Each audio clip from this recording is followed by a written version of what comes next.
샬롬 샬롬 샬롬 샬롬 샬롬. 하나님 사랑합니다. 여러분 주 안에서 사랑합니다. 오늘 옥을 하나는 공고한 사람이로다. 예, 너무 잘 아는 말씀이죠. 로마서 7절 말씀입니다.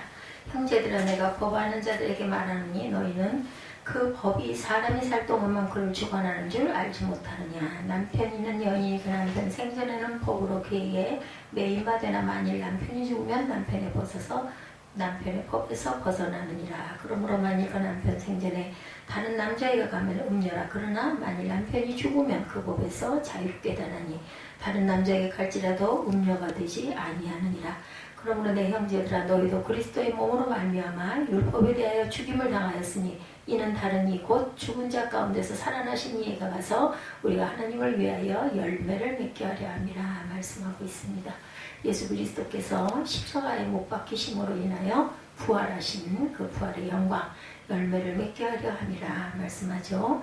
그리고 이제 우리는 얽매였던 것에 대하여 죽었으므로 율법에서 벗어났으니 그러므로 우리가 영이 새로운 것으로 섬길 것이요 율법 조문에 묵은 것으로 아니할지라. 그런즉 우리가 무슨 말을 하리요? 율법이 죄냐? 그럴 수 없느니라. 율법으로 말미암지 않고는 내가 죄를 알지 못하였으니 곧 율법이 탐내지 말라 하지 아니하더냐면 내가 탐심을 알지 못하였으리라. 그러나 죄가 기회를 타서 계명으로 말미암아 내 속에서 온갖 탐심을 이루었나니 이는 율법이 없으면 죄가 죽은 것이니라. 전에 율법을 깨닫지 못했을 때는 내가 살았더니 계명이 이름에 죄는 살아나고 나는 죽었도다. 생명에 이르게 할 이 계명이 내게 대하여 도리어 사망에 이르게 하는 것이다. 생명에 이르게 할 계명이죠. 살아있는 말씀 생명의 도라고 말씀합니다. 빌보스 2장 12절에서 16절에 또한 요한일서 1장 1절에 생명의 말씀, 영생의 말씀이 바로 말씀하고 있는 10절에서 말씀은 생명에 이르게 할 계명이죠.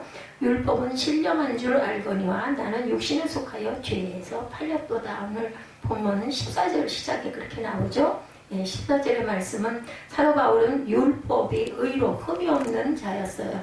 그러나 그리스도로 말미암아 완전하게 된 신약의 법에 대해서는 육신에 속하여 지킬 수 없다고 고백하죠. 즉 겉의 법은 자신의 노력과 의지로 지킬 수 있을지라도 속의 법은 지킬 수 없다. 그래서 오고라나는 공고한 사람이로다 이렇게 고백을 합니다. 율법의 수위가 자유케 된 성도들입니다. 살 동안만 적용되는 법이라고 그러죠. 바울은 법이 사람이 살 동안만 적용됨을 밝히면서 남편이 있는 여인이 그 남편이 살아있는 동안만 남편의 법에 매임받고 남편이 죽으면 그 남편의 법에서 벗어나서 자유롭게 된다라고 말씀합니다. 1절부터 보면 남편이 살아있는 동안 다른 남자에게 가면 음부가 되지만 남편이 죽은 후에는 다른 남자에게 갈지라도 음부가 되지 않는다. 이는 율법의 한계성을 밝힘으로 성도가 더 이상 율법에 매여 살 필요 없음을 강조한 것이에요. 율법에 있던 옛사람이 죽고 다시 새 사람으로 태어난 성도는 이제 더 이상 율법의 제재를 받지 않아도 된다. 율법을 의지하는 유대인들이죠. 로마서 2장 17, 8절입니다. 유대인이라 불리는 내가 율법을 의지하며 하나님을 자랑하며 율법의 교훈을 받아 하나님의 뜻을 알고 지극히 선한 것을 분간한다라고 증거합니다. 범법함을 인하여 더합니다. 갈라디아서 3장 19절에 그런즉 율법은 무엇이냐? 범법함으로 더해진 것이라. 천사를 통하여 한 중보자의 손에서 베푸신 것인데 약속하신 자손이 오시기까지 있을 것이라. 율법이라는 건 예수 그리스도가 오시기까지 있을 것이라. 근데 예수님도 오셔가지고 율법을 폐하러 온 것이 아니라 완전하게 하려고 왔다라고 말씀하죠. 남편이 살아있을 때만 적용되는 결혼. 고린도전서 7장 39절 아내는 그 남편이 살아있는 동안에 매여 있다. 남편이 죽으면 자유로워 자기 뜻대로 시집갈 것이나 주 안에서만 그리할 것이라 말씀합니다. 율법에 대해서 죽은 성도라고 3절에 이렇게 말씀하죠. 그러므로 만일 그 남편 생전에 다른 남자에게 가면 음녀라. 그러나 남편이 죽으면 그 법에서 자유롭게 되나니 다른 남자에게 갈지라도 음녀가 되지 않는다. 그래서 그러므로 형제라 너희도 그리스도의 몸으로 말미암아 율법에 대하여 죽임을 당하였으니 이는 다른 이고 죽은 자 가운데 살아나신 이에게 가서 우리가 하나님을 위하여 열매를 맺게 하려고 이렇게 하셨다는 거죠. 성도가 그리스도의 몸으로 말미암아 율법에 대하여 죽음을 당하였으므로 율법으로부터 자유하였음을 이렇게 강조합니다. 이제는 그리스도로 말미암아 하나님을 위하여 무슨 열매? 의의 열매를 맺는 삶을 살아가야 한다라고 말씀하죠. 4절에 보면 인간이 죄 아래 있을 때는 사망을 위한 열매를 맺을 수밖에 없었으나 그리스도의 구속으로 말미암아 우리는 율법에서 벗어났으므로 영의 새로운 것으로 섬길 것이요 의문의 묵은 것으로 하지 말아야 할 것이다. 그리스도를 믿기 전에는 육신의 정욕을 쫓아 살아감으로 율법의 정죄를 받아야 했지만 그리스도 안에 있는 자에게는 율법의 정죄함이 결코 이르지 아니하니 이것은 그리스도께서 모든 정죄를 대신 받으시고 오늘 오후에 형벌을 당하셨기 때문이다. 과부도 결혼할 수 있다고 디모데전서 5장 9절과 11절에 말씀합니다. 참 과부로서 외로운 자는 하나님께 소망을 두어 주야로 항상 간구와 기도를 하거니와 디모데전서 5장 9절에도 과부로 명부에 올릴 자는 나이가 60이 덜 되지 아니하고 한 남편이 아내였던 자야 된다. 젊은 과부는 올리지 말지니 이는 정욕으로 그리스도를 배반할 때에 시집가고자 한다라고도 얘기합니다. 법 아래 있지 아니하다고 로마서 6장 14절에 죄가 너희를 주장하지 못하리니 이는 너희가 법 아래 있지 아니하고 어디? 은혜 아래 있습니다. 성령의 법 아래 우리는 있습니다. 로마서 8장 2절입니다. 이는 그리스도 예수 안에 있는 생명의 성령의 법이 죄와 사망의 법에서 너를 해방하였다라고 말씀하죠.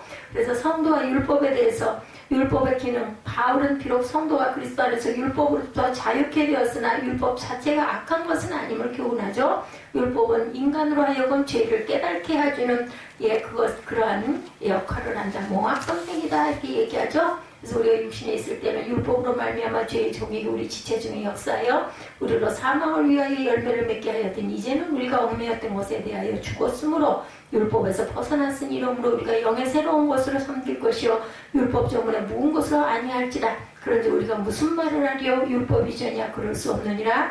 율법으로 말미암지 않고는 내가 죄를 알지 못하였으니 율법이 탐내지 말라 하지 아니었더라면 내가 탐심을 알지 못하였으니라. 그러나 죄가 기회를 타서 계명으로 말미암아 내 속에서 온갖 탐심을 이루었나니 이는 율법이 없으면 죄가 죽은 것이니라. 자네 율법을 깨닫지 못할 때는 내가 살았더니 계명이 이름에 죄는 살아나고 나는 죽었도다. 생명에 이르게 할 그 계명이 내게 대하여 도리어 사망에 이르게 하는 것이니라 이렇게 얘기하죠. 율법은 우리에게 죄를 깨닫게 한다. 로마서 3장 20절이죠. 그러므로 율법 행위로 그의 앞에 의롭다 하심을 얻을 육체가 없나니 율법으로는 죄를 깨달으니라. 죄의 권능인 율법 고린도전서 15장 56절에도 사망이 쏘는 것은 죄요 죄의 권능은 율법이라 말씀합니다.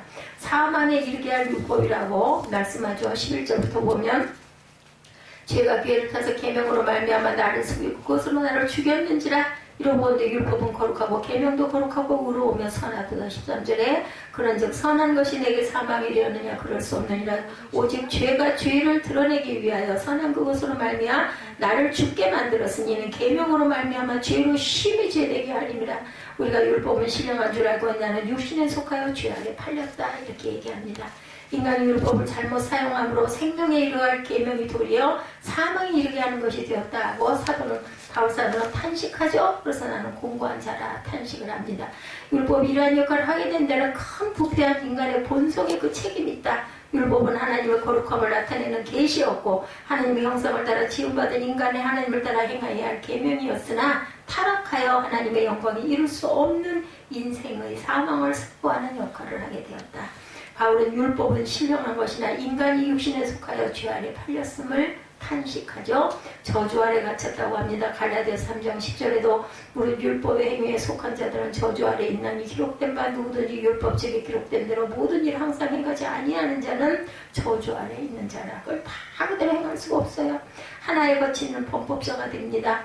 누구든지 온 율법을 지키다가 하나를 범하면 모두 범한 자가 된다.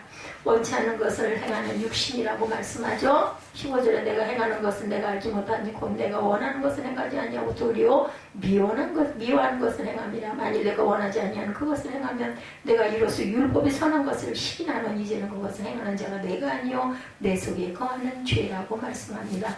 바울은 육신이 자신의 마음에서 원치 않는 악행을 행함으로 인하여 탄식하죠. 하나님의 율법을 알고 그 율법대로 행하려 하지만 인간의 육신을 정욕을 쫓으려고 하는 강한 욕망으로 가득 차 있습니다. 바울은 그러한 죄악을 행하는 것은 이제 자신이 아니요 내 속에 거하는 뭐라? 죄라. 고백하였는데 이는 자신이 원하는 선을 행치 아니하고 원치 않는 죄를 행하는 육신의 궁극적인 자와 분리를 시킵니다. 이러한 바울 사도는 죄의 책임을 피하려는 것이 아니라 그리스도 안에 새롭게 변화되는 성도의 신분을 명확하게 표현하려는 거죠. 18절은 내 속고 내 육신에 선한 것이 거하지 아니하는 줄을 아노니 원함은 내게 있으나 선을 행하는 것이 없느니라. 내가 원하는 바 선은 행하지 아니하고 도리어 원하지 않는 악을 행한다. 만일 내가 원하지 아니하는 그것을 하면 이를 행하는 자는 내가 아니요 내 속에 거하는 죄니라. 그러므로 내가 한 법을 깨달았다. 곧 선을 행하기 원하는 나에게 악이 함께 있는 것이다. 내 속사람은 하나님의 법을 즐거워하되 내 지체 속에서 하는 한 법이 내 마음의 법과 싸워 내 지체 속에 있는 죄의 법으로 나를 사로잡은 것을 보는도다. 오라 나는 공고한 사람이로다. 이 사망의 몸에서 누가 나를 건지리라. 우리 주 예수 그리스도로 말미암아 하나님께 감사하리로다. 그런즉 내 자신이 마음으로는 하나님의 법을 육신으로는 죄의 법을 섬기노라. 이렇게 연약하고 공고한 자라는 거죠. 선과 악이 우리 안에는 함께 공존한다고 말하죠. 바울은 자신이 한 법을 깨달았는데 그것은 선을 행하기 원하는 자신에게 악이 함께 있는 것이다. 속사람은 하나님 법을 즐거워하되 그 법을 따라 행하려는 마음이 있지만 육신은 죄의 법을 쫓아 행하려고 한다는 것입니다. 이는 선한 양심과 죄의 오염으로 인한 인간의 타락한 본성 간의 갈등에 대한 묘사입니다. 지체 속에 있는 죄의 법은 인간의 양심을 이기고 죄로 인간을 이끌고 갑니다. 그래서 자연인 상태에서의 인간은 죄의 법을 스스로 어기고 선한 길을 행할 수가 없는 것이다. 하나님을 잃어버렸어요. 로마서 1장 28절에 또한 이들이 마음에 하나님 두기를 싫어하며 하나님께서 그들의 그 상실한 마음대로 내버려 두사 합당하지 못한 일을 하게 하셨다라고 말씀합니다. 회개치 않은 악한 마음, 로마서 2장 5절입니다. 다만 내 고집과 회개하지 아니한 마음을 따라 진노의 날 곧 하나님의 의로우신 심판이 나타나는 그날에 임할 진노를 내게 쌓고 있다. 오라 나는 공고한 사람이로다. 유명한 말씀이죠. 24절에 바울은 자신이 공고한 사람이라고 탄식하였는데 이는 죄악 아래 사로잡힌 인간의 본질적인 전규입니다.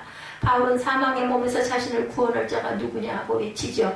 바울의 이러한 외침은 인간 스스로 사망의 몸에서 벗어날 수가 없음을 의미합니다. 인간은 본질적으로 사망의 몸을 가지고 죽음의 형벌을 받을 수밖에 없는 연약한 존재임을 강조하죠. 율법 아래 있는 인간의 비참한 처지를 묘사하므로 바울은 그리스도 안에서 성도가 누리는 자유의 법을 강조하고 있습니다. 악을 행하는 자의 공고, 로마서 2장 9절에 악을 행하는 각 사람의 영에는 환난과 공고가 있으리니 먼저는 유대인에게로 그리고 헬라인에게나 모두에게 있다는 거죠. 사망인 육신의 생각, 로마서 8장 6절입니다. 육신의 생각은 사망이요 영의 생각은 생명과 평안이니라. 육신의 생각은 하나님과 원수가 되나니 이는 하나님의 법에 굴복하지 아니할 뿐 아니라 할 수가 없다라는 거예요. 원수가 됩니다. 육신의 생각은 그리스도로 말미암은 감사를 우리가 드려야 됩니다. 바울은 탄식 속에서 그리스도 말미암아 하나님께 감사하라고 외침으로 그 문제 해결이 그리스도 안에 있음을 강조하죠. 비록 자신의 육신이 죄의 법을 섬길지라도 자신의 마음으로는 하나님의 법을 섬기는데 하나님께서는 그 마음 중심을 보시고 구원을 베풀어 주신다라고 말씀합니다. 바울의 탄식은 절망으로 끝나지 않고 기쁨과 소망으로 결론을 맺죠. 이는 그리스도 안에서 성도가 누리는 소망과 기쁨을 나타냅니다. 하나님께서는 사망의 법에 사로잡혀 절망 가운데 있을 수밖에 없는 죄인을 구원하시기 위해서 그리스도를 통해서 우리를 구속하셨어요. 그러므로 그리스도로 말미암은 하나님의 구원 사역은 모든 구원자들이 받는 감사의 제목이 되어야 되겠다. 사망 권세를 이기셨죠? 오늘 돌아가심으로 인하여 고린도전서 15장 56, 7절에 사망이 쏘는 것은 죄요 죄의 권능은 율법이라. 우리 주 예수 그리스도로 말미암아 우리에게 승리를 주신 하나님께 감사하노니 말씀합니다. 성도의 기업을 이어가야 된다. 골로새서 2장 1장 12절 우리로 하여금 빛 가운데서 성도의 기업의 부분을 얻기 합당하게 하신 아버지께 감사하기를 원한다라고 말하죠. 성도는 언제나 마음속에서 두 가지 법으로 인하여 갈등을 겪으며 선택의 기로에서 항상 살아갑니다. 그리스도 안에서 깨끗함을 입었을지라도 아직은 육체의 영향을 받기에 죄의 유혹을 우리는 늘 받습니다. 그러므로 성도는 언제나 성령의 법을 쫓아 행하도록 힘써야 한다. 성령의 법을 쫓아 행하여 성령 충만을 유지할 때 죄의 법은 세력이 약화되고 성도는 더욱 거룩하여집니다. 바울은 죄로 오염된 인간의 타락한 본성의 상태를 묘사하므로 인간이 자연인 상태에서 비참한 자리에 있음을 강조합니다. 마음으로는 하나님의 법을 행하려고 하나 육신은 죄의 법을 쫓아 행하는 갈등 속에서 좌절과 탄식에 빠져 산다라는 것. 그러나 그리스도로 말미암은 하나님의 구원 역사로 말미암아 성도는 기쁨과 만족을 얻게 되므로 그것을 밝힘으로 로마서 7장의 결론을 맺고 있어요. 하나님의 법, 성령의 법과 우리 인간의 법의 그 갈등 속에서 우리는 공고한 사람이라고 외칠지라도 마지막 절에 보면 우리 주 예수 그리스도로 말미암아 우리는 하나님께 감사해야 합니다. 내 자신이 마음으로는 하나님의 법을, 육신으로는 죄의 법을 섬기고 있다는 거죠. 오라 나는 공고한 사람이로다. 이 사망의 몸에서 누가 건져내겠는가. 7장 24절은 대단히 많은 논쟁을 불킨 아주 유명한 구절이기도 합니다.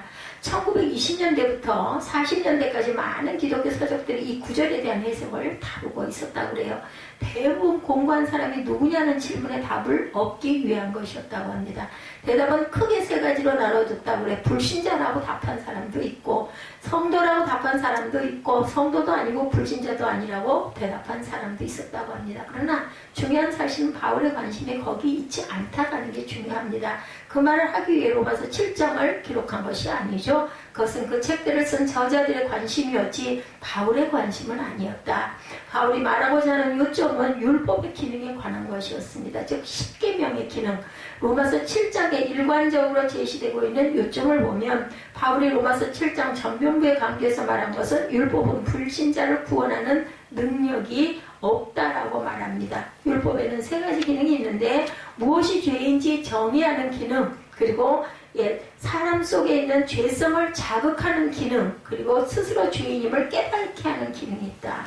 무엇이 죄인지를 정의하고 그리고 죄성을 자극하는 기능이 있고, 그 다음에는 스스로 죄임을 깨닫게 하는 기능, 세 가지가 있다는 거죠, 율법에는.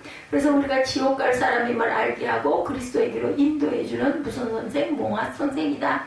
율법은 자력으로 구원받을 수 없고 구원을 얻는데 어떤 능력도 발휘할 수 없고 오직 나를 구원하실 분은 예수 그리스도일 뿐이라는 사실을 알게 하는 몽학 선생이다. 그렇기 때문에 바울이 로마서 7장 전반부에 말하고 있는 것은 불신자들을 구원하는 것이 율법이 아니라 인격을 갖고 계신 예수 그리스도라시라는 것을 강조한 거죠. 인격과 능력을 갖고 계신 예수 그리스도가 죄인의 죄를 용서하고 구원하시는 것이지 의문에 속한 율법, 10계명의 죄로 구원하는 것은 아니다라는 겁니다. 그걸 깨닫게 하는 거죠. 예로 나는 어디에 속하는지를 알게 하는 겁니다. 10계명은 악한 사람을 선한 사람으로 만들 능력이 없어요. 불신자를 구원받은 성도로 만들 능력 또한 없습니다. 문자가 구원하는 것이 아니고 인격자 예수 그리스도께서 구원하신다. 그분은 우리의 구원자, 구세주이시죠. 호산나. 오늘 본문인 로마서 7장 후반부에 바울이 말하고자 하는 요점 역시 전반부에 같습니다. 사람이 예수 그리스도를 믿고 성도가 된 이후에도 율법 자체는 사람을 더욱 선한 사람으로 만들 성화의 능력은 없다. 율법은 구원의 능력이 없고 성화의 능력도 없다. 사람이 죄를 벗어나 거룩하게 되고 성화를 이루며 살 수 있는 것은 전능하신 인격자 예수 그리스도가 하시는 일이다 라는 말씀입니다. 구원도 예수님이 하시고 성화도 예수님이 하시는 것이다. 로마서 7장의 전반부는 동사가 모두 과거 시제로 사용되어 있어요. 그러니까 전반부는 사도 바울이 과거 불신자 시제로 회상하며 기록한 것임을 알 수가 있습니다. 반면에 14절 이후 후반부에는 모두 현재 시제가 사용되어 있어요. 오늘 본문이죠. 후반부는 바울이 성도가 된 이후에 겪고 있는 현재적 경험을 말하고 있습니다. 결국 로마서 7장은 한 가지를 말씀하고 있는데 그것은 10계명 율법이 불신자를 구원하는 능력이 없거니와 신자가 된 이후에도 성도를 성화시킬 능력도 없다. 율법은. 그러면 바울이 율법 무용론을 주장하는 것인가? 그렇지 않죠. 율법은 사도 바울의 불신자 시절에도 그를 그리스도에게로 인도하는 몽학 선생이었다. 신자가 된 지금도 성도에게 그리스도의 능력이 필요하고 그리스도에게로 가야 죄를 이길 수 있다는 것을 보여주는 거라는 겁니다. 그래서 로마서 7장은 율법이 할 수 없는 부분을 그리스도께서 행하신다는 것을 말씀하고 있고 바울은 이 요점을 제시하기 위하여 논중한 거죠.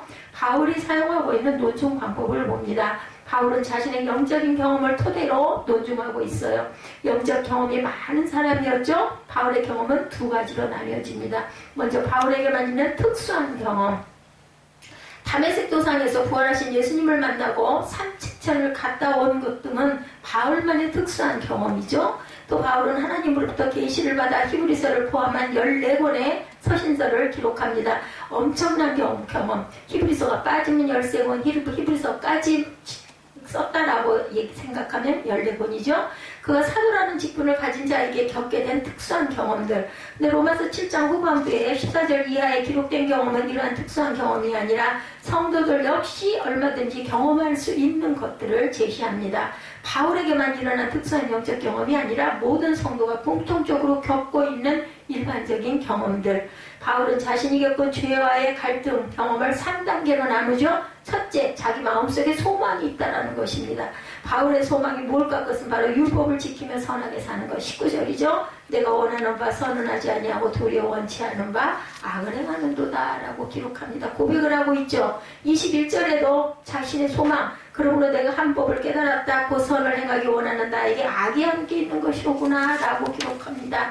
바울의 속사람은 하나님 법 10계명을 사랑하고 100% 지키며 선을 행하기 원하는 소망을 갖고 있습니다. 한마디로 거룩하고 성결한 삶을 살기를 원하는데 저와 여러분의 마음속에 이런 소망이 있으십니까? 있죠. 10계명을 지키며 살고 싶습니다. 아니면 반대로 살고 싶습니까? 예, 그 지키며 사는 것을 원하죠. 바울은 율법을 잘 지키며 선을 행하기를 원했어요. 불신자들에게 있을 수 없는 소망입니다. 이것은 불신자들은 10계명이 뭐고 하나님 내 인생에 간섭하지 마세요. 내 인생은 나의 것입니다 라고 얘기하죠. 왜 쓸데없는 법을 만들어 놓고 교회 안 나오는 것을 죄라고 그렇게 말하느냐고 항변하죠. 불신자들은 10계명을 지켜서 선하게 살려는 소망이 전혀 없습니다.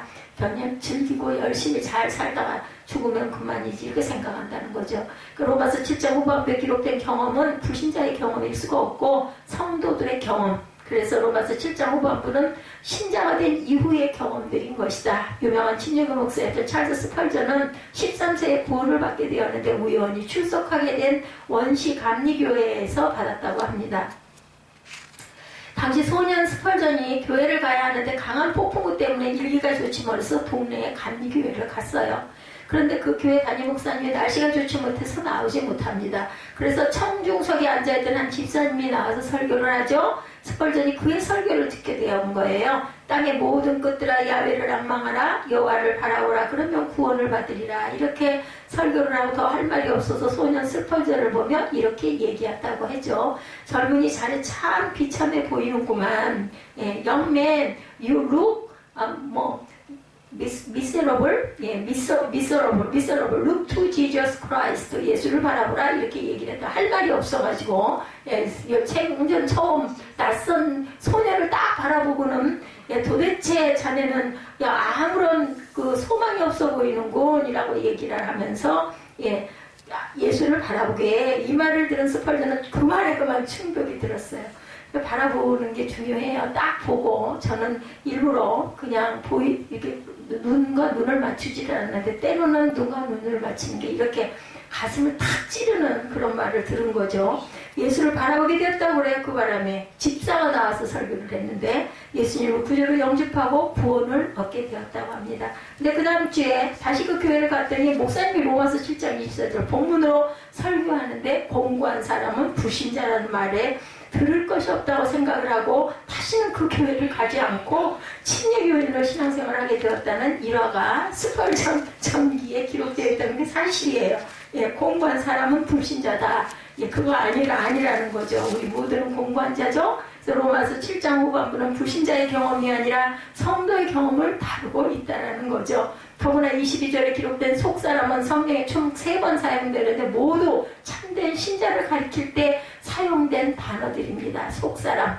고린도후서 4장 16절에 그러므로 우리가 낙심하지 아니하노니 겉사람은 후패하나 우리의 속은 날로 새롭도다 이렇게 얘기하죠. 오늘 본문 22절에도 내 속사람은 하나님의 법을 즐거워한다 라고 얘기합니다. 그러니까 이거는 성도의 변화된 하나님의 은혜를 받은 자녀들이죠. 고린도후서 4장 16절에도 그러므로 우리가 낙심하지 아니하노니 겉사람 무패하나 우리 속은 날로 새롭도다. 에베소서 3장 16절에도 그 영광의 풍성을 따라 그 성령으로 말미암아 너희 속사람을 능력으로 강건하게 없이며 말합니다. 우리 속사람은 어떤 거예요? 하나님의 성령의 법을 사모하는 우리의 속, 새로운 것, 피어난 살이 안에 있다라는 거죠. 신자에게는 속사람이 있다라는 겁니다. 바울은 속사람이 강건해지기를 기도합니다. 바울의 소망은 속사람이 하나님의 법을 사랑하고 지키고 선하게 사는 것이었어요. 둘째, 바울이 이런 내적 소망을 가졌음에도 불구하고 계속해서 율법을 지키는 일에 실패하고 죄를 짓게 된다는 거죠. 우리의 겉사람은 후패해 간다라는 겁니다. 그 위대한 바울도 자기 삶에 소망을 이루지 못하고 실패했다고 이렇게 고백을 하죠. 15절에 나의 행하는 것을 내가 알지 못하노니 곧 원하는 이것은 행하지 아니하고 도리어 미워하는 그것을 내가 하고 있다. 예, 악을 행하고 있다는 겁니다. 18절에도 내 속 곧 육신에 선한 것이 거하지 아니하는 줄 아느니 원함은 내게 있으나 선을 행하는 것은 없노라 라고 기록하고 있습니다. 19절에도 내가 원하는 바 선은 하지 아니하고 도리어 원치 아니하는 바 악을 행하는도다. 예, 기록합니다. 십계명을 다 지키고 살고 싶어도 그게 뜻대로 되지 않았다라는 것이죠. 돈을 사랑하지 말라고 하셨지만 돈이 필요하니까 돈을 사랑하게 되고 1순위로 놓게 되고 간음하지 말라고 하셨지만 예, 눈길이 돌아간다라는 거예요. 거짓말하지 말라고 하셨는데 말을 하다 보면 거짓말이 나올 때가 있다라는 거죠. 마음에 소망이 있지만 실제 삶에서 계속 실패합니다. 그러면서 또 우리는 두려워하기도 하고 또 유혹을 받기도 합니다. 바울도 교만하지 말라신 하나님 법을 제대로 지키지를 못했어요. 겸손하라고 하셨지만 계속 교만해집니다. 바울은 3층천에 다녀왔고 하나님으로부터 늘 계시를 받았어요. 손수건 한 장만으로도 병자를 고쳤던 사람이 바울이죠. 그러니 바울이 얼마나 위대한 사람인가. 방언만 해도 목이 고다져서 방언하지 못하는 사람을 한동안 굉장히 눈알레로 봤던 그 시절이 있었습니다. 처음엔 또 방언을 하면 귀신 들렸다고 해가지고 사단아 물러가라고 하기도 했었죠. 바울처럼 은혜를 받으면 얼마나 마음이 높아지겠는가. 그러다 보면 그만 나도 모르게 교만해지는 거죠. 목이 고다집니다. 하나님 바로 밑에 있다고 생각하지 않겠느냐는 거죠. 하나님 주신 능력을 가지고 막 병자들을 고치고 하니 안 그렇겠냐고. 사람들이 떠받드니까 막 나는 자꾸 공중으로 둥실둥실 올라갑니다. 하나님이 바울에게 주신 것은 사탄의 가시였다. 어떤 병인지 알 수 없지만 하나님 바울에게 그 병을 허락하신 거야. 안 고쳐주셨으니까. 고쳐지질 않았으니까. 그래서 바울은 하나님께 사탄의 가시를 제거해 주시도록 3번이나 간구했지만 하나님은 그를 고쳐주시지 않고 내 은혜가 내게 족하다라고 말씀합니다. 저도 이 말씀을 자꾸 입술로 고백을 합니다. 내 은혜가 내게 족하다. 제가 아마 건강하고 예전처럼 날씬한 용모를 갖고 있었다면 얼마나 교만을 떨었겠냐는 거죠. 그래서 바울은 일평생 사단의 가시를 안고 살게 됩니다. 그 하나님으로부터 그 큰 은혜를 받고도 겸손함을 유지할 수 있었다면 그에게 사단의 가시를 주지 않으셨을 건데 아시는 거죠. 내가 너를 그렇게 했다가는 네가 제 그릇이 되지 못할 것이다를 아신 거예요. 그의 마음이 높아지고 계속 교만해지니까 사단의 가시를 주셔서 겸손한 삶을 살 수 있도록 하나님 앞에 무릎을 꿇지 않고는 살 수 없도록 만드신 거예요. 셋째 바울은 계속해서 탄식하죠. 23~24절에 내 지체 속에서 다른 법이 내 마음의 법과 싸워 내 지체 속에 있는 죄의 법 아래로 나를 사로잡아 오는 것을 보는도다. 오라 나는 공고한 사람이로다. 이 사망의 몸에서 누가 나를 건져내랴. 성령이시죠. 하나님밖에 안 계시죠. 예수 그리스도밖에 안 계십니다.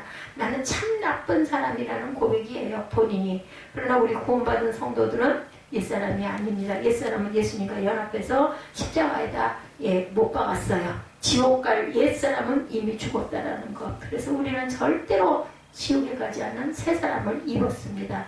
고린도후서 5장 17절에 그런즉 누구든지 그리스도 안에 있으면 새로운 피조물이라. 이전 것은 지나갔으니 보라 새 것이 되었도다 라고 기록합니다. 절대로 우리는 안에 있어야 돼요. 중요한 거 그리스도 안에. 그리스도 안에 제가 기어 나오면 안 돼. 그 안에 자꾸 들어가 속해야 합니다. 기어 나왔다가는 사단이 냉큼 그죠? 우리를 미혹합니다. 안목의 정욕, 이생의 자랑으로 끌고 가죠. 예수님도 오죽이나 하면 40일 동안 금식을 했는데도 냉큼 끌고 가지 않습니까? 돌덩어리와 표현에 떡덩이가 되게 하라라고 시작을 해가지고 성전 꼭대기에서 뛰어내려가라. 모두들 이 앞에 경배하게 하겠다 이렇게 얘기를 하죠. 그럴듯하게. 그런데 이 새로운 피조물 새 사람은 조금 복잡한 존재가 됩니다. 이 새 사람은 새 사람인데 완전히 성화된 새 사람이 아니고 기우뚱 갈팡질팡 그런 존재들이 됩니다. 완전히 거룩하십니까 여러분? 그렇지 못하죠. 어떤 사람은 자기가 완전히 거룩한 사람이라고 생각을 합니다. 그래서 걸음걸이도 이상하고 말도 교만하게 합니다. 성자인 줄 아는 거, 자칭 성자라고 하는 사람도 있습니다. 그럼 완전한 사람은 이 세상에 단 한 사람도 존재하지 않습니다. 새 사람이 되기는 했지만 육신으로는 죄의 법을 섬기는 죄성을 가진 존재, 우리가 타고난 죄성이 있기 때문에 그래서 새 성품과 옛 성품이 계속 싸우는 복잡한 존재가 됐습니다. 25절 후반에 그런즉 내 자신이 마음으로는 하나님의 법을 육신으로는 죄의 법을 섬기노라고 고백하죠. 우리는 이 세상에 사는 동안 새 성품과 옛 성품이 끊임없이 싸우며 갈등하는 과정을 겪어갑니다. 목회자라고 해서 예외 아니죠. 목회자들이 얼마나 심각한 죄인인지 보면 금방 알 수가 있습니다. 뭐 총회 같은데 가보면 금권 선거, 부정 선거 엄청 많습니다. 뭐 우리 이런 조그마한 교회에서는 상상도 할 수 없는 일들이 많이 일어나죠.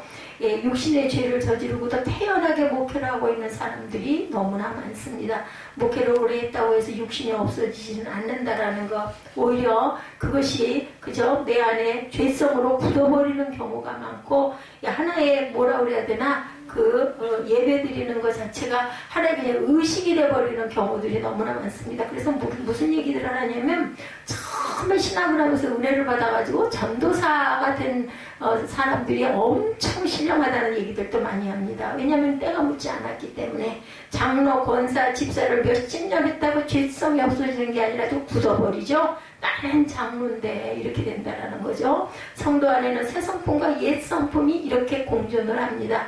우리가 죽으면 천국 가서 옛 성품이 사라지고 새 성품만 남게 되는데 완전히 성화된 새 사람이 되는데 우리는 땅에 아직은 있기 때문에 땅에서 살면서 내가 잘났다고 여겨지게 되는 그 옛 성품이 그대로 안에 잠재하고 있어요. 그래서 80대 된 할머니도 불륜을 저지르고 90대 된 할머니도 잘생긴 영화배우를 쫓아다닌다고 하네요. 사람은 호흡이 멎을 때까지 옛 성품이 사라지지 않는다는 거. 그래서 그 얘기를 하는 거예요. 성품은 안 고쳐진다고. 고쳐지는 걸 봤냐고 이런 얘기들을 많이 합니다. 노력해야죠. 못된 걸 비우려고. 바울은 분명히 선한 소망을 가지고 있었지만 계속해서 죄를 지으며 실패하고 오늘 로마서 7장을 통해서 오라 나는 공고하다라고 탄식합니다. 바울이 논증하는 목적, 그러면 바울이 이런 자신의 경험을 기록한 목적이 있죠. 로마서 7장 전반부와 후반부에 기록 목적이 같습니다. 불신자들은 율법을 지킬 수 없으니 그리스도에게 가야 하고 예수 그리스도를 믿어 그의 의를 전가받아 의인이 되어야 된다. 그리스도께로 가라. Go to Jesus Christ. Believe in Jesus Christ. 그리스도 예수께로 가라는 거죠. 그리고 그를 믿으라는 겁니다. 전반부나 후반부나 목적이 같아요. 그리스도께로 가라. 그리고 그를 믿으라. 율법을 지킬 수 없는 연약한 존재이기 때문에 그리스도에게 가야 한다는 거죠. 예수께 가서 도움을 청하라는 거. 예수님 우리에게 각자에게 보내주신 성령을 항상 부르고 찾고 의지해야 된다는 거. 앞으로 죄와 싸워지면 누구에게 가야 돼요? 예수께 가서 도움을 요청해야 됩니다. 그래서 우리는 항상 성령님 환영합니다. 모셔드립니다. 의지합니다를 해야 합니다. 지옥 가기는 다 틀린 존재들이에요. 우리는. 그죠? 그러니 그리스도로 말미암아 성령의 능력을 받아서 죄와 싸워 이겨야 된다. 못을 입고 전신갑주. 무슨 전신갑주? 성령의 전신갑주, 말씀의 전신갑주. 24호제 오호라 나는 공고한 사람이로다. 이 상황에 모여서 누가 나를 건져내려 주 예수 그리스도로 말미암아 하나님께 감사하리로다. 그런즉 내 자신이 마음으로는 하나님의 법을 육신으로는 죄의 법을 내가 이렇게 섬기고 있다라고 기록합니다. 그래서 육신이 없어질 때까지는 우리는 죄의 법 안에 있다. 이 탄식에는 누가 우리를 건져준다고 되어 있어. 25절 전반에 예수님이 죄에서 우리를 건져주신다. 그러니 완전히 성화된 의인으로 건져주시는 것이 아니라 점진적으로 성화될 수 있도록 당면한 죄에서 건져주신다. 우리는 이 생에서 완전한 성화를 이룰 수가 없어요. 완전히 육신이 죽어 없어져야 합니다. 존 웨슬리가 그리스도인의 완전을 주장하며 이 생에서 완전한 삶을 살 수 있다고 말했지만 그것은 말도 안 되는 소리라는 거죠. 불가능한 일입니다. 성도는 일평생 죄와 싸우며 살아가야 하는 사람이에요. 항상 우리는 우리가 생각하는 것보다 훨씬 악한 사람들임을 잊지 말아야 합니다. 그래서 우리는 죄와 싸울 때 패배하는 경우가 훨씬 많다라는 것, 이기는 경우보다 지는 경우가 많습니다. 우리는 생각할 때 나는 그래도 괜찮은 사람이라고 절대로 생각해서는 안 돼요. 자력으로 결코 괜찮은 사람이 될 수 없습니다. 자기 만족에 빠져 자기 의의를 앞세워도 죄가 되죠. 우리가 구원받은 것, 죄를 이길 수 있는 힘을 얻은 것 모두가 예수 그리스도로 말미암습니다. 우리는 성령의 능력으로 죄를 이기며 살아갑니다. 그래서 성화의 과정을 겪지 않은 사람을 참된 성도라고 절대로 볼 수가 없다. 예수를 믿고 처음으로 기도했는데 어떤 그 목사님이 하나님이 담배를 끊을 것을 명하셨다고 그래요. 이분은 예수를 일찍, 저는 뭐 꼬마 때부터 믿었지만 아마 은혜 받은 나이를 쓰지 않았을까 싶어요. 30대 초반에. 그러나 고등학생 때부터 담배를 피워왔다고 합니다. 이 목사님은 담배 끊는 일이 결코 쉬운 일이 아니었대요. 의지로 끊어보려고 최선을 다해 노력했지만 계속 금연에 실패하게 되고 도저히 내 힘으로는 할 수 없는 일이라고 생각이 들었다고 합니다. 담배를 피지 않으려는 소망이 있지만 이것을 수행할 능력이 없는 자신을 보게 됐어요. 그래서 예수께 편지를 썼다고 합니다. 일명 하나님점 상서로 쓴 편지를 책상 위에 올려놓고 하나님께 늘 읽으면서 도움을 요청을 했다고 그래요. 오죽이나 담배를 끊기는 해야 되는데 안 되고, 아니 얼마나 마음이 답답했겠어요. 그죠? 은혜를 받고 아마 신학도 하시고 가는 길에 담배는 못 끊겠고 냄새는 나고 죄라는 마음에 그 울림은 계속 있고, 그리고 이튿날부터 지금까지 저는 담배를 단 한 대도 피지 않았다고 그래요. 그 하나님점 상서 편지를 책상 위에다 펼쳐놓고 죄와의 싸움에서 실패해도 그리스도께 가면 성령의 능력으로 이기게 해주신다. 이 목사님이 담배를 끊었겠죠. 전 상서를 쓰고 나서. 그리스도인들 중에 도박에 빠져 손목을 끊고 끊어진 손목으로 계속 도박을 하는 사람들도 있다고 합니다. 이제껏 도박으로 돈을 벌었다는 사람은 한 사람도 우리 주위에서 본 적이 없어요. 그래서 다 망했다고 그러지. 도박은 집안을 망하게 합니다. 마약을 하는 그리스도인들도 있다고 합니다. 죄를 이기지 못하니까 계속 반복해서 그 죄를 짓습니다. 몸을 죽이는 거죠. 결국은 예수께로 가야 되죠. 성도는 예수께 가서 도움을 받아야 합니다. 로마서 7장은 이렇게 갈등하고 실패하는 것 같은 모습으로 끝나고 있지만 로마서 8장에 가면 가장 많이 반복되어 기록된 단어는 성령입니다. 우리가 갈 곳은 성령 하나님이에요. 성령 하나님과 관련된 장이 성경에 많이 있지만 그 중에서 가장 강조되는 장이 바로 로마서 8장 성령장입니다. 성령을 생명의 영이라고 하죠. The Spirit of Life라고 기록되어 있습니다. 성령은 성도가 죄를 이기고 성화되어 살 수 있도록 하는 생명의 영이라는 생명이죠. 로마서 7장은 불신자, 신자 할 것 없이 그리스도에게 가야 한다. 그리스도에게 가면 성령의 능력을 주셔서 죄를 이기게 하신다는 것을 말씀하고 있죠. 그래서 로마서 7장 24절의 말씀을 너무 강조하면 그리스도인의 삶이 아주 공고한 것처럼 느껴질 수가 있다. 저는 인간의 고백, 바울의 고백, 은혜 받은 사람의 고백이 이 바울의 오호라 나는 공고한 사람이로다 라고 고백하는 것이다 라고 생각을 합니다. 은혜를 받았기 때문에 이 고백을 할 수가 있지, 은혜 받지 않은 사람은 이 고백 못합니다. 이만 하면 됐지 이렇게 얘기를 하죠. 그러니까 바울 사도 같은 사람이 이 고백을 할 때 우리는 말할 것도 없죠. 바울 사도가 24절에 오라는 공고한 사람이다 했다면 우리는 24시간 계속해서 그 말만 해야 할 정도의 지경이라고 저는 생각을 합니다. 마귀도 그것을 노리고 성도로 하여금 계속해서 자신을 비참한 존재라고 자꾸 채찍질을 하면서 자학을 하면서 살도록 부추긴다고 하죠. 그러나 성도의 삶은 죄와의 갈등이라는 면이 있지만 그것이 전부가 아니라는 것을 우리는 절대로 잊어서는 안 됩니다. 성도는 하나님으로부터 죄사함을 받고 의롭다 하심을 받아 성령의 능력을 받고 평강을 얻게 된 사람들입니다. 평강한 삶 속에 순간순간 이렇게 죄 또한 사단의 이러한 그 침략이 계속되어 돌아오죠. 그러면 그것을 다시 우리는 바꿔서 평강의 마음을 가지려고 마음을 자꾸 다져야 합니다.